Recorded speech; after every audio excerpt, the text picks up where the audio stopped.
Halo teman-teman YouTubers, bagi bersama channel saya di sini dan di depan saya udah ada 3 motor yang kebetulan ini motor Yamaha tiga-tiganya ya. Ini juga sih secara nggak sengaja, jadi nggak tahu kenapa setiap saya beli motor, baru ngeh gitu. Ternyata tiga-tiganya ini motor dari Yamaha gitu, dari trim Matic, terus ada trim Sport sama ada Super Sportnya. Nah, anak kebetulan tiga-tiga Yamaha, jadi saya bakalan bahas tentang ketiga motor ini dan kenapa pilihan saya jatuh ke tiga motor ini ya untuk digunakan sehari-hari. Jadi ada yang dipakai buat sunmori, ada yang dipakai misalkan buat touring, ada juga yang dipakai buat harian gitu. Juga ada beberapa aspek yang bakalan saya bahas ya, kenapa saya beli motor ini, terus juga harganya, tahunnya, dan juga gimana sih pengalaman selama pengalaman singkat ya. Saya udah menjajal ketiga motor ini. Ada 3 motor. Yang pertama Yamaha NMAX ya, kita urutin dari cc-nya dulu aja. Yang paling kecil 155, ini yang all new, keluar 2021 awal. Terus ini ada Yamaha R25. Ini motor Yamaha sebenarnya yang pertama kali saya beli. Ini adalah Yamaha R25. Dulu waktu awal-awal masih keluar launching ya di tahun 2014. Nah, ini udah cukup lama juga. Ini 210 cc. Terus yang terakhir ini yang paling gede cc-nya dan yang paling terakhir saya beli juga karena baru ada rezekinya, itu Yamaha YZF R6. R6 ini meskipun paling baru saya beli, cuman memang tahunnya paling lama, jadi 2011 R6-nya, R25 2014, lalu NMAX yang 2021. Oke, kita pertama dulu aja, gue bakalan bahas yang ini paling menarik yang R25 ini. Jadi satu motor sport yang pertama saya beli. Sebelumnya itu saya pakai Satria FU dulu tahun 2014. Akhirnya naik ke 2,5 gitu. Nah, alasannya itu jadi sebenarnya tahun dulu itu yang terkenal itu adalah Ninja 2,5. Sebenarnya simpel aja sih. Kalau saya sendiri tipe orang yang pengen nyobain banyak motor. Tinggal dalam artian pengen ngerasain satu motor yang dengan feel berbeda gitu ya. Nah, dulu itu Ninja tuh udah banyak banget. Jadi kayak udah gimana ya, udah bosan lah gitu ya. Sebenarnya dulu pilihannya sih antara saya bayar 2,5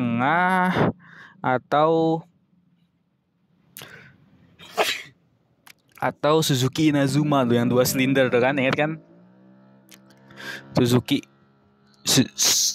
Suzuki Inazuma yang 2 silinder. Nah, tapi ternyata dapat info-info dulu di blog-blog dulu, ternyata Yamaha tuh mau motor baru, yaitu Yamaha R25 dengan mesinnya 2 silinder, super sport gitu ya. Dan akhirnya wah, tertarik juga nih. Untuk itu saya pertama kali lihat teasernya, keren banget nih R25 yang itu sama Valentino Rossi ya. Waduh, itu keren banget tuh R25 ya. Cuman memang pas, nah akhirnya R25 tuh muncul ya. Nah, ketika R25 muncul, memang pada zamannya sih R25 itu benar-benar motor yang dibuat, kalau menurut saya dia itu cuman untuk ngalahin Ninja satu step aja. Karena dari fitur semuanya hampir sama itu sebenarnya R25 tuh. Kayak suspensi teleskopik ya, maksudnya arm, lampu ya, desain body lain-lain, akomodasi, stang gitu-gitu. Emang dia kiblatnya dulu mungkin dia untuk menyaingi Ninja 2,5 aja. Memang sih brand Ninja 2,5 udah gede banget sih, susah banget tetap waktu itu ya. Jadi tahun 2014 tuh masih zaman-zamannya motor 2,5 tuh sport touring sebenarnya. Menurut saya dia itu cuman untuk ngalahin Ninja satu step aja. Karena dari fitur semuanya hampir sama itu sebenarnya R25 tuh. Kayak suspensi teleskopik ya, maksudnya arm, lampu ya, desain body lain-lain, akomodasi, stang gitu-gitu. Emang dia kiblatnya dulu mungkin dia untuk menyaingi Ninja 2,5 aja. Memang sih brand Ninja 2,5 udah gede banget sih, susah banget tetap waktu itu ya. Jadi tahun 2014 tuh masih zaman-zamannya motor 2,5 tuh sport touring sebenarnya, Ninja X tuh sama CBR. Dan akhirnya karena saya pengen nyobain sensasi yang berbeda, powernya juga kan dulu R25 tuh paling besar tuh 36 horsepower ya. Kalau misalkan sekarang dulu tuh Ninja tuh masih 33 gitu. Dan juga dulu masih prestisnya 2 silinder men, zaman dulu gitu kan. Suaranya yang dicari juga gitu selain powerful. Nah, akhirnya saya putusin untuk beli R25. Nah, ketika cek di dealer, harganya juga justru yang jadi pertimbangan saya. R25 itu dulu dijual di harga 54 juta. Saya ingat nih, yang pertama kali motor saya ini beli 54 juta, dia diskon jadi 51. Ada cashback 3 juta. Sedangkan ketika saya naik ke dealer Kawasaki, Ninja, dulu Ninja 2,5 Fi itu harganya di kisaran 59 sampai 60 jutaan gitu, salah. Nah, jadi udahlah, saya tentunya akhirnya beli R25 dengan desain yang baru, yang fresh, dan juga lebih baru gitu ya, lebih pengen nyobain sensasi baru gitu. Dan alhamdulillah justru selama pemakaian saya puas banget sama R25 ini, nggak pernah ada kendala yang berarti selama hampir berapa nih, udah 7 tahun tuh alhamdulillah nggak ada masalah gimana, kelistrikan aman. Bahkan waktu zamannya recall juga, sebenarnya saya tuh nggak recall karena waktu itu kehadang kuliah juga tuh awal tahun ya, awal tahun R25 keluar tuh, jadi saya nggak sempet recall. Tapi alhamdulillah masalah di motor ini tuh nggak ada banget ya. Cuman dulu pernah fan-nya aja mati karena memang udah usang sih fan-nya baru tahun kemarin ya, dan diganti lagi udah enjoy lagi, radiator tidak overheat, dan salah satu motor yang menurut saya cukup nyaman dipakai jarak jauh. Kenapa? Karena motor ini tuh menurut saya 2,5 yang nggak terlalu panas kalau dibandingin Ninja. Kenapa? Karena R25 itu dia ada keunggulan di sisi tangki. Tangkinya tuh dia masih berbahan plastik ya, kondom gitu. Jadi kalau misalkan hancur, tinggal beli kondomnya aja. Dan ini murah banget. Sebagai kalau kalian nyari yang aftermarket tuh murah. Jadi di video sebelumnya kalian bisa lihat R25 saya pakai kondom tangki yang lebih keker. Aftermarket itu murah banget, cuma 200.000 kalian udah dapetin kondom tangki. Jadi ketika rusak, udah kalian tinggal ganti yang orinya aja gitu. Jadi nggak harus di amplas, harus didempul ya, harus dibenerin tangkinya. Kan kalau nggak pakai kondom tuh kadang-kadang ribet cuy. Kalau udah rusak, udah kalian kadang harus ganti sepaket sama tangkinya. Dan kalau tangkinya itu dia besi ya, itu panasnya tuh kerasa ya. Kayak saya pernah nyobain naik Z2,5 itu yang teman dipakai jarak jauh, itu panas coy. Sebelah kiri ke bagian selangkangan juga panas karena dia tuh nggak ada kondom tangki, nggak plastik, dia tuh besi, jadi dia penghantar panas juga sebagai kalor, jadi lumayan kerasa sih panasnya gitu cuy. R25 ini ya, R25 juga menurut saya motor yang motivable, jadi bener-bener motor bisa jadiin motor bahan banget, bisa kalian naikin cc-nya jadi 300 karena common parts-nya udah tersedia, terus juga nggak rewel, perawatan lumayan murah juga ya, nggak terlalu mahal, untuk dipakai daily masih bisa ya, asal nggak bawa barang banyak aja, dan pakai jarak jauh apalagi siap touring gaspol. Oke. Cuman memang minusnya ini R25 ini sekarang harganya lagi turun-turun banget ya. Mudah-mudahan itu aja, karena memang peminatnya ketika super sport lebih berkembang lagi tahun 2015-2017 CBR keluar, arahnya udah motor 2,5 tuh bukan ke arah sport touring lagi, tapi udah ke arah high end super sport ya. Oke, kita lanjut lagi cuy ke motor yang terakhir yang saya beli juga paling akhir, yaitu Yamaha YZF R6 ya. Oke, kenapa saya akhirnya putusin beli R6 ya? Sama sebenarnya tuh, nggak tahu kenapa. Jadi awalnya saya tidak berniat beli R6 men, asli. Awalnya itu saya tuh dulu ngincar banget GSX ya. Nabung, nabung, ngincar GSX yang 7,5 atau 600 lah gitu ya. Waktu itu tuh sampai udah nemu tuh dulu tuh di toko-toko online gitu ya. Nyari-nyari udah ada tuh GSX, karena saya tuh tadi balik lagi cuy, kalau saya tuh pengen beli motor yang memang pertama budget sesuai, tapi itu dia sensasinya tuh berbeda, jadi orang tuh nggak banyak eh, pakai gitu. Jadi kayak ya kita memang riding tuh kepuasan sendiri kita gitu, buat diri kita sendiri gitu. Pengen nyobain sensasi yang berbeda lah gitu, nyobain motor teh itu. GSX itu menurut saya keren banget ya. Jarang sih orang yang mungkin yang suka GSX ya, ternyata kayak desainnya kok aneh gitu-gitu, tapi saya tuh suka banget gitu kenapa sama GSX. Dan itu motor impian saya banget dulu dari zaman saya SMP gitu ya, dulu tuh yang waktu 2008 tuh. GSX yang itu keren banget tuh. Waktu itu saya sampai pajang fotonya itu. Udah niat sih, wah ini kayaknya beli GSX deh.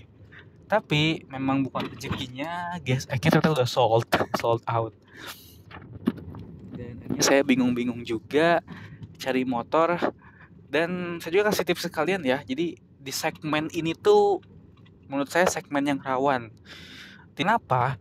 Karena memang pertama perawatannya, yang kedua ketersediaan suku cadang ya. Itu yang paling penting motor ini. Motor di segmen atas ini, karena salah satu moge itu sebenarnya rewel cuy, beneran. Saya ngerasa motor ini aja yang arsik ini udah pertama kali saya beli aja tuh rewel banget nih motor. Tapi ada plusnya. Jadi plusnya ini Yamaha itu kebetulan ada ATPM-nya. Nah, ATPM-nya itu ada. Jadi secara bengkel sama spare part itu tersedia. Dan kalian ini, saya tuh servis enaknya motor yang ada ATPM-nya ya, apalagi yang tersebar ya, apalagi di kota-kota inilah. Nah, ketika saya mau servis Yamaha ini, R6 ini, ke bengkel Yamahanya tuh bisa. Asli, ke bengkel Yamahanya tuh dia ngerti. Karena mekanik Yamahanya tuh sudah dilatih juga motor-motor moge gitu. Mungkin kalau di daerah Bandung saya di ini ya, di flagship ya, Yamaha flagship. Nah, itu udah terlatih. Jadi ketika motornya ada masalah, itu orangnya bisa ngebenerin. Itu aja, itu enaknya. Tuh ya, kenapa saya putusin akhirnya untuk beli NMAX cuy. Nah, jadi gini, sebelumnya untuk sehari-hari saya biasanya pakai motor Matic itu Vario 125. Nah, akhirnya pengen upgrade lah karena udah terlalu lama banget pakai yang tahun jadul, mau ke motor Matic. Nah, tapi waktu itu di segmen tentunya kita bilang CC ya, karena biar lebih ada tenaga sih, karena kadang-kadang juga motor Matic-nya saya pakai juga buat kerja jauh ya, maksudnya buat ke bolak-balik keluar kota yang masih bisa ada tarikannya gitu cuy. Nah, pilihannya di segmen 150 cc. Memang 150 cc banyak. Ada kalau Yamaha ya, ada Aerox sama NMAX, terus juga di Honda sendiri ada Vario sama PCX. Nah, banyak tahu jadi milihnya NMAX. Nah, sebenarnya gini cuy. Pilihannya itu sebenarnya tertuju pada 3 motor. Aerox, NMAX sama PCX. Nah, hal yang pertama kali memang waktu itu pertimbangan sih ya, belum keluar yang baru, memang dari segi desain NMAX yang lama tuh saya kurang suka, terutama bagian lampu belakangnya ya. Ngomongin dulu, lampu belakangnya itu kurang suka banget. Dan ketika keluar yang baru, lampu belakangnya tuh keren cuy, jadi keseplit dua gini tuh kayak kesannya gimana ya, keker aja gitu, enak gitu dilihatnya. Nah, terus ada juga model Aerox. Ini model yang memang bener-bener rata-rata anak-anak muda ya sekarang ya.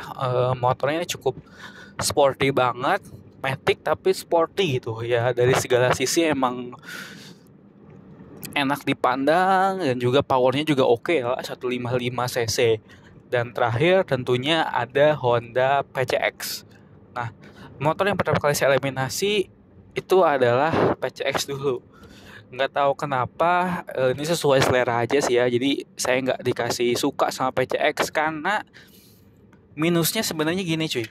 eh Badan saya cukup lumayan berisi gitu ya cuy ya. Dan kalau misalkan naik motor, pengennya tuh selera saya tuh yang sesek.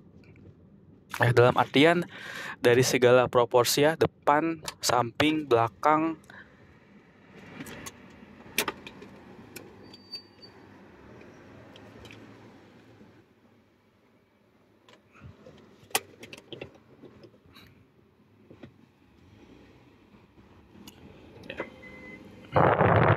Ya, depan, samping, belakang tuh harus sesek.